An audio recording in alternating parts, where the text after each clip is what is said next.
Welcome to Two Therapists Talking. The hope for this podcast is to talk about important issues related to couples and individuals who are struggling in their lives with many different issues. I'm David Thompson, a marriage and family therapist. And I'm Sherie Christensen, marriage and family therapist. Please join us as we explore these issues together, and we hope you will learn and be enlightened along the way. Come find us at twotherapisttalking.com. If you like what you're hearing, please get on and rate us and subscribe to the podcast. Hi, welcome back to Two Therapists Talking. I'm Sherie. And I'm David. And we are on our second episode of talking about narcissistic personality disorder. NPD. Yes. If we say narcissistic personality disorder every time, This is going to take forever. I'll be exhausted. NPD. So last time when we were talking about NPD, we talked about the diagnostic criteria, and we talked about personality disorders and how this is different than how we talk about it, Right. as just sort of this pop culture buzzword. And so hopefully as you're looking at that, it's giving you some really good background and understanding of how narcissistic personality disorder. Sorry, NPD. Here we go. See, narcissism. It's almost like you start to slur it after a while. It's Narcissism true. is a funny word. It is. It's a tricky word. We've been saying it a lot, and I think we're both kind of definitely feeling it. So it's important as we're talking about NPD to understand that this is different, that you really need to be looking at, having someone who really knows what they're talking about, diagnosing it, and frankly to understand that you can't really diagnose it if you haven't ever met or talked to the person, right? Right. So sometimes I think people come in and they want you as a therapist to diagnose their partner, and there's no way you can do that. Yeah. And if frankly, as we talked about last time, especially with personality disorders and some of these really major things, you really need a full psychological evaluation to really get all of that figured out. And again, if you're going to help them to accept it and get help, that will make a difference. If there's a battery of tests, and I've had people come in who've done the testing and that's the result, and they're like, okay, what do I do? Yeah. I don't like it. What do I do? Right. And they accepted it because of how thorough the process was versus you are a narcissist. I just know it. That's hard to accept. Right. Not very many of us would be really thrilled with that. No, not at all. Although I will say I do have a lot of clients who will ask me, do you think I have it? Because they have someone in their life that is just constantly berating them and telling them, that they are. And in almost all of those situations, my response is, if you are really concerned and think that you have it, you probably don't. Yeah. If you're sensitive enough to... Yes. Yeah, exactly. Be worried and aware and all of that. Because usually the sense is that I don't care. Yeah. You're the problem. You're the problem. And if you think, exactly. So, good point. Yeah. So today we want to talk about a few classifications of, I almost don't want to say NPD because it's not necessarily in the DSM-5, right? So these aren't classifications of narcissistic personality disorder, but they kind of are. Like we talk about them a lot. Oh, the classifications aren't. Yes. Right. Yes. Sorry. NPD is absolutely in the DSM. NPD David's is giving me this really weird look. What are you talking about? So, but these kind of classifications to help you kind of understand it a little bit better are not. Right? Just kind of like we talk a lot about PTSD. We talk about CPTSD, which is complex post-traumatic disorder. And CPTSD is not in the DSM-5. But it is kind of a way that a lot of professionals are making sense of or helping to explain some of the things that happen.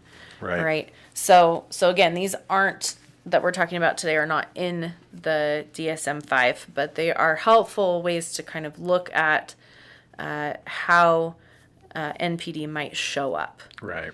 And the first one is classic NPD. And that's sort of what you think of. So the normal version of what you would think of if you thought of someone who is really narcissistic, right? So someone that is very flamboyant, trying to get a lot of attention, needing to kind of be the center of attention, just thinking they're super amazing, wanting people to kind of fawn over them, very outgoing, extroverted, that kind of feel to it. They're the ones that you would think Yes. most easily, oh, I wonder if they're a narcissist. Oh, I bet they're Yeah. a narcissist, right? So that's why we call it the classic, right? Yeah. It's just kind of the normal version of what we would think of. Then we have the covert narcissist.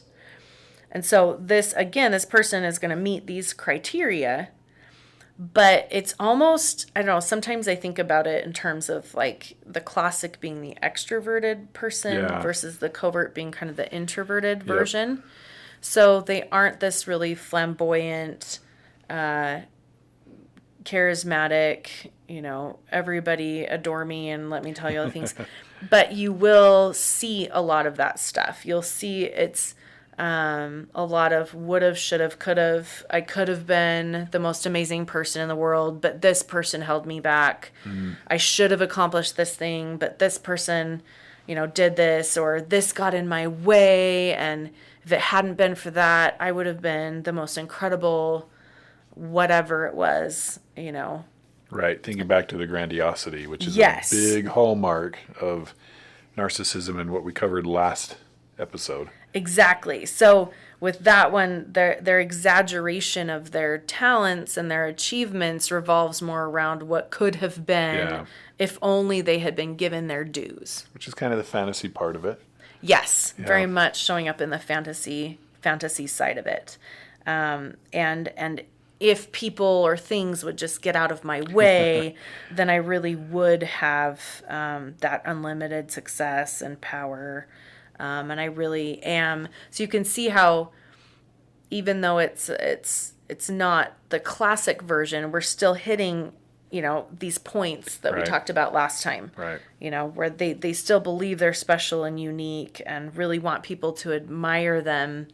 They're just not kind of standing out in this very flamboyant, extroverted, I'm the center of attention at every party type of space.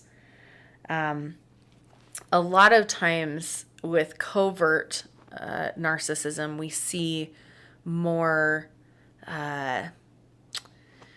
emotional abuse at home as well, right? These are the people that, kind of try to do all the things and be all the things out here. And then at home, they're, telling their spouse that, you're the reason that I'm not successful. If you weren't such a piece of trash and, weren't overweight or didn't, were better or whatever, then I would be successful. Yeah, which again, maybe the biggest hallmark or characteristic is this lack of empathy. So saying things, doing things that are really hurtful, but don't seem to register for they're a just narcissist. They're just telling it like it is. Yeah. What's your problem? Yeah, and the spouse is hurt and distraught and crying and emotional, and it's just not registering. Yeah. Which is a pretty good sign something's off. Right. So that's the covert. So kind of this a little bit more introverted, not as flamboyant, but you're still seeing a lot of these patterns and tendencies. The third one that we talk about a lot is the malignant narcissist. And just like the word indicates, these are the people that are actually hurting, more intentional about hurting people. Yeah. And sometimes people really lump this into NPD in general, and they just kind of think, oh, all narcissists are malignant. Right. But they're not. Right. The typical, again, that classic hallmark is just this incapacity to to see or feel like it matters, like what is going on for other people.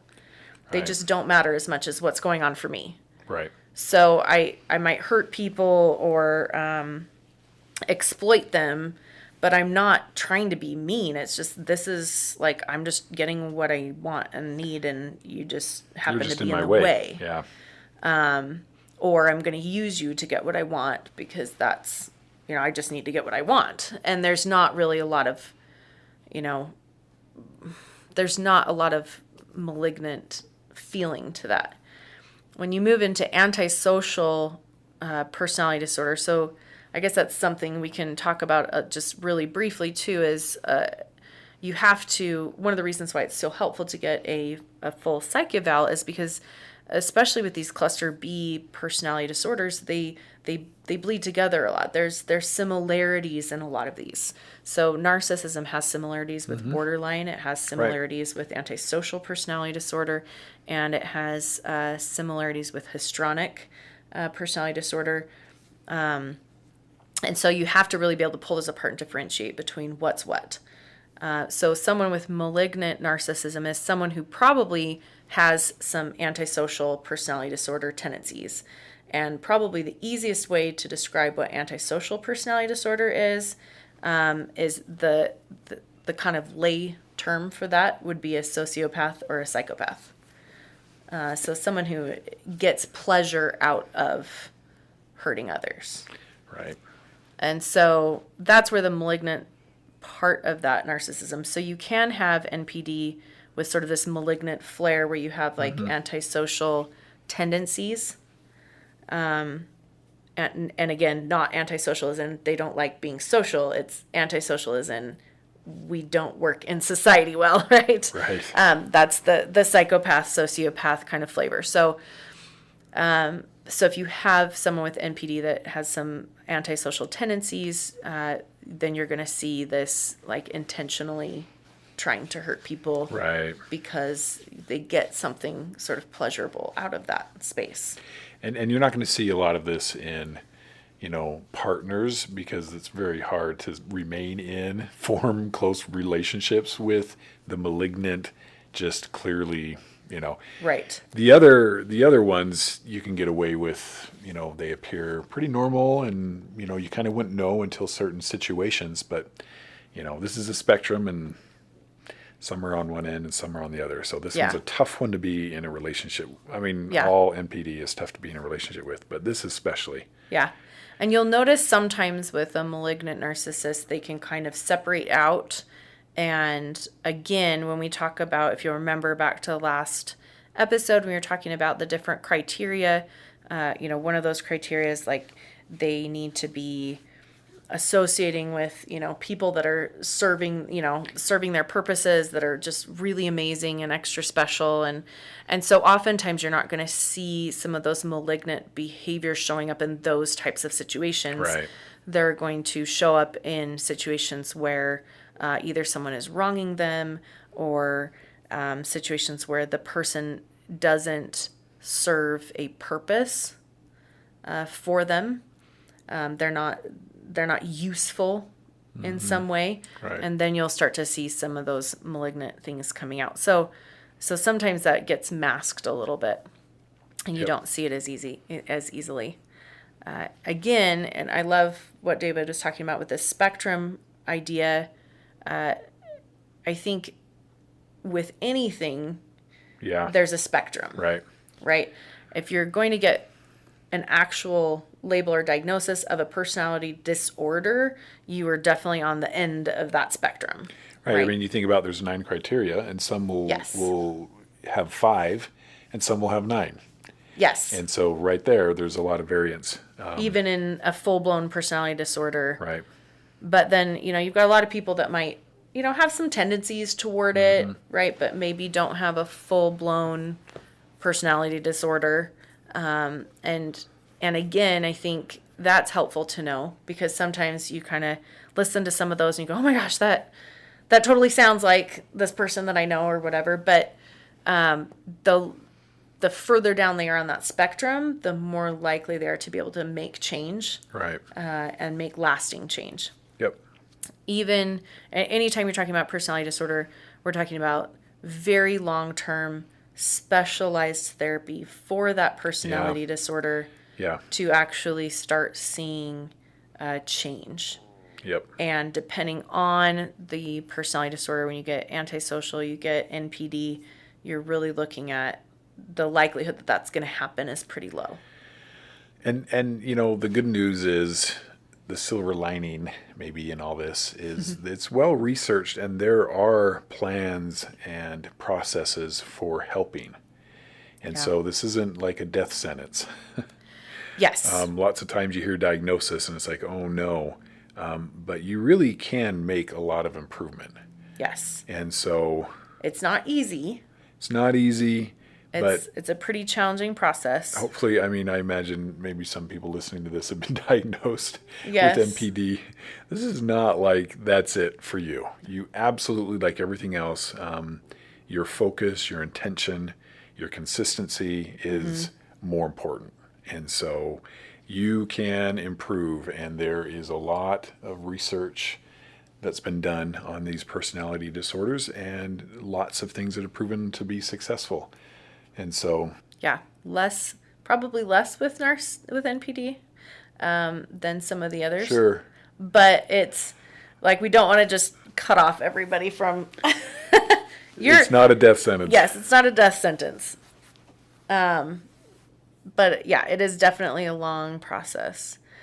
So as we're kind of looking at some of these things that you'll notice, you have criteria, I feel like sometimes, and you kind of read the criteria and you're like, but what does that It's kind of complicated. look like in real life, right? And how does that show up? And I think with some of the pop cultural, aspects of it, I think it's helpful in some ways and also harmful in some ways. Yeah. And one of the things that we notice with that is with a NPD is you're going to notice that they struggle to have empathy. They don't have the capacity to feel empathy. And there's, again, some speculation whether that's a learned thing, whether that's like a complete inability Right. to feel that. But they don't really have the capacity to be empathetic, to be able to step into somebody else's shoes, see how they're feeling, feel something for them, Right. and what they're experiencing. Now they can have learned empathy, which shows up in therapy, especially if they've done therapy. They can learn the process of what does it look like to be an empathetic person or to have empathy in a situation. What does it look like? What does it sound like? Yes, exactly. But they don't feel it inside of them. So they're sort of learning this process of what, and that's why it's called learned empathy. What does it look like? So a lack of empathy, they can't be wrong. They don't apologize. They can't take in input or feedback. Right, which we've talked a lot about with the empathy. Yes. It's tough already to receive input or feedback, but especially with NPD, it's like impossible. It's like you just can't tell them. And that's partly, we've talked about if you're in that place in their mind where you're not somebody who can benefit them, what you think just doesn't really matter. Yes. And so if you try to tell them what might be helpful, it's just... Right. And I'll say, even if you are someone that they feel like can be beneficial, right? If, again, remembering if they have this, I'm special, other people just can't really understand me, or the rules don't really apply to me, then it's going to be really challenging for them to take in input and feedback because this is for other people. I don't have to feel or do these kinds of things or make these kinds of changes. One of the things we also see a lot with NPD in therapy is that they'll often use therapy to get what they want. Yeah. I guess is a good way to further say it. their agenda. Yes. It's like they use therapy to become more sophisticated Yes. because now they can hide the NPD better. Mm-hmm. Not that they're thinking, I'm going to hide my NPD, but they can just hide Right. what they want. They can They hide can what. manipulate better. Yes. Because they're knowing what to say and when, and which is super frustrating when you Yes. observe this happening. And it's like, wait a minute, this is good information. These are good things. Don't misuse them. Yes. Yes, but oftentimes it can really get twisted, and then they have the language Yeah. to manipulate a little bit more and to kind of twist things back around and deflect things from what's actually happening. Yep. So something else that we notice a lot with NPD, I'll have clients or people that are talking to me about someone in their life that has been diagnosed with NPD, and they will say things like, I just don't understand, like my brain can't comprehend how they could do some of the things that they're doing. Yeah. Right. Yep. And so one of the things that can be helpful is to look at motivations. Yes. And if you kind of funnel their choices and their decisions, all the things that they're doing, kind of funnel it through these three motivations, you're probably going to nail it, and it'll make sense. Yeah. Kind of what's going on for them. And so the first one is power and control. The second one is image. And the third one is money. And money kind of feeds into that image and power and control space. And this is where listening, you go, oh, it's starting to make some sense. So power and control or image or money. And it's like, oh, yeah. So maybe for this person that I'm wondering about, definitely that's like all their motivation. Yes. You think about what they do and why they do it and what's important because of what they spend time on or what they communicate. And yeah, this really fits pretty well. Right. Yes. And all the things that they're doing are going to revolve through that. And if you think about that, again, with the diagnostic criteria that we talked about last time, you're really going to see, oh, yeah, that just kind of pulls everything together. So, for example, I saw a vision board that someone with NPD, had been diagnosed with NPD, did. And it was like literally, everything was about. It was like the big house, the power positions, and the amazing gym body that everybody will be very jealous of and make me look amazing, right? Those are the kinds of things that are on there, right? Whereas maybe with a neurotypical person's vision board, you might see, oh, I want to do this, have this goal, or maybe family or have connections, family and connections, and I want to, together things. Together things, or I want to be a healthier person. Those kinds of things. It looks very different. And as we look at narcissism and addiction, I think that's worth a few minutes of just kind of discussion, because I think a lot of times, David was saying, like, we get a lot of people like, oh, my spouse has an addiction. They're just a narcissist, right? And again, we've kind of talked about what narcissistic personality disorder, NPD, is, and how it's a little different than addiction. Right. Although you do see a lot of overlap.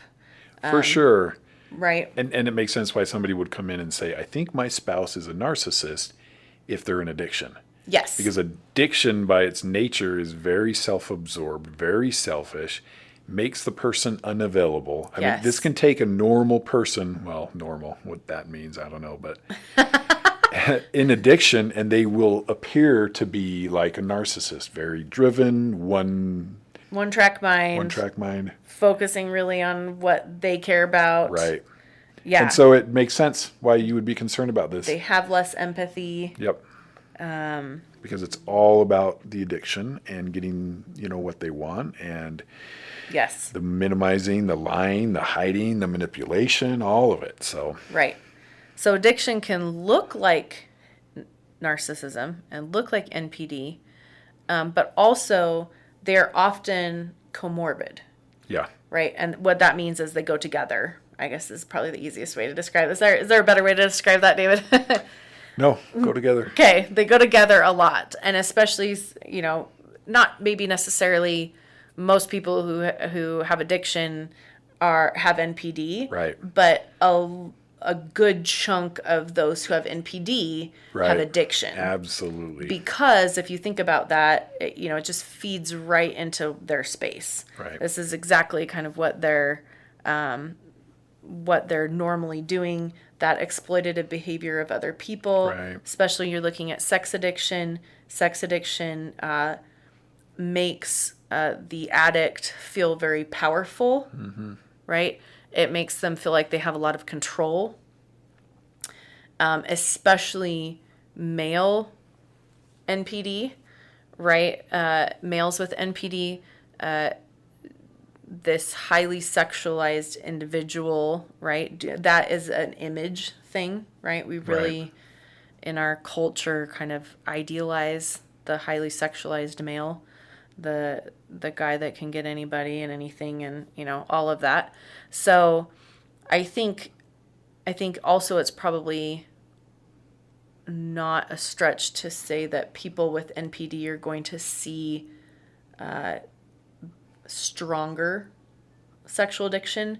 So not just maybe porn and masturbation, but you're going to see more exploitation of other people. You're going to see prostitutes. You're going to see or For sure, right? Because of the sex trafficked people. a lack of empathy. Yes. Because most people in addiction, will still have boundaries, will still have a sense of this hurts people. Right. And you see how it would be really easy for someone who lacks empathy to just not have any worry or concern about the impact. So right. And I think looking at images on a screen is going to be less. It's going to give them less of a feeling of power and control, less of a feeling of that image of being the highly sexualized male, as opposed to actually getting out there and acting on some of those things. Definitely. So I think it's you're going to see much more likelihood of either a higher level of addiction, or they're much more likely to get there at some point. Yep. So there's some additional information. Again, we've got so much on this topic. There's just so much to discuss and to kind of figure out and understand. So we hope you'll join us for another few episodes on this. Please this join topic. us. I think it'll be helpful.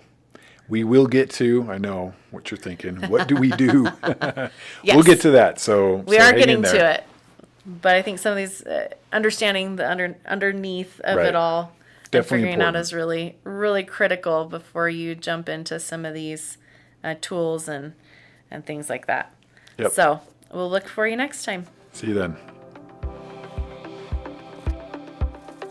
Thank you for listening to Two Therapists Talking. We look forward to sharing more conversations with you. Connect with us at twotherapisttalking.com or email podcast@twotherapisttalking.com. If you like what you're hearing, please get on and rate us and subscribe to the podcast.